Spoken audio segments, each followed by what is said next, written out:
dad badan waxaan arkay leh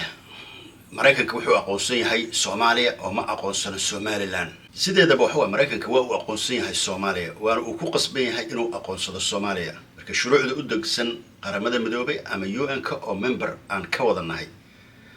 dawladihii la aqoonsaday lixdameeyadii oo Mareykanka uu wax ka aqoonsada ayay ka mid tahay Soomaaliya meel lagu kala jaray ama meel waxa Somaliland la yiraahdo runtii waxa Soomaaliya ku heshiisay inay ku kala baxdana haba yaraatee ma jirto Israel iyada ayaaba waxa doonaysa inay Soomaali aqoonsato Soomaaliya ay aqoonsada iyada maalintii waxa Soomaaliya xornimada qaadatay ilaa ay hadda raadinaysay oo isku dayaysa xataa inay sabbat wax la yiraahdo naga diyaariso oo ma aqoonsato xataa markii la soo bandhigay UN-ka Libiya iyo Soomaaliya aqoonsato intaas waxay ka raadinaysay bal un ha ku aqoonsato bari adigana marka dad badan wax isku qaldaa Soomaaliya waxay aqoonsatay Mareykanka wuxuu aqoonsaday Soomaaliya territorial integrity-geeda and the unity and the sovereignty of Somalia ayuu aqoonsaday Mareykanka meelu Soomaaliya aqoonsi kala laabtay ma jirto laga soo bilaabo 1960 marka dad badan waxay isku qaldayaan oo runtii confusion ay ku yihiin Somaliland ma aqoonsano Mareykanka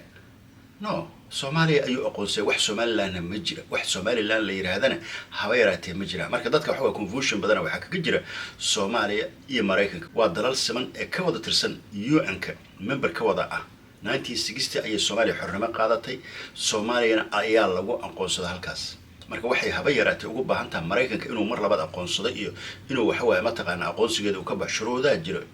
shuruuc ayaa jira adduunka waxa lagu kala baxo iyadoo Soomaaliya ay samarina Mareykan wax la yiraahdo Somaliland ma aqoonsanayo marka la yiraahdo dhaqaalaha iyo waxa runtii wuxuu aqoonsan yahay Somaliland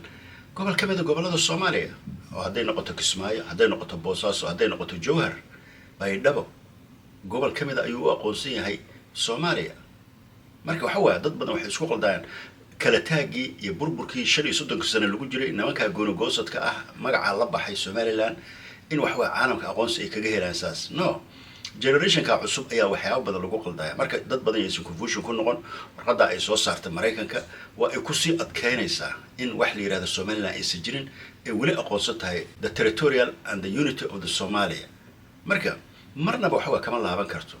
Soomaaliya waxa sida moodan ma ah UN-ka fadhida waxa ay Somaliland aqoonsi ku heli kartaa oo kaliya waa Soomaali iyadoo wada heshiyo ula taga caalamka oo yiraahdo annaga waa kala baxnay hana la aqoonsado sida Suudaan ay ku kala baxday Ethiopia ay ku kala baxday Eritrea marka waxa Soomaali marnaba waxa wax la yiraahdo Somaliland ma jiraan mana la aqoonsanayo Soomaali iyadoo ay sarraale ka noqonin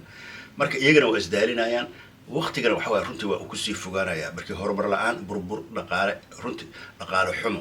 marka waxa dad badan ay ku kadsoomin waxa Mareykanka Soomaaliya aqoonsaday Soomaaliya weligiisu aqoonsanaa marka qodobkaas intaas aan rabay inaan ku cadeeyo waana mahadsantiin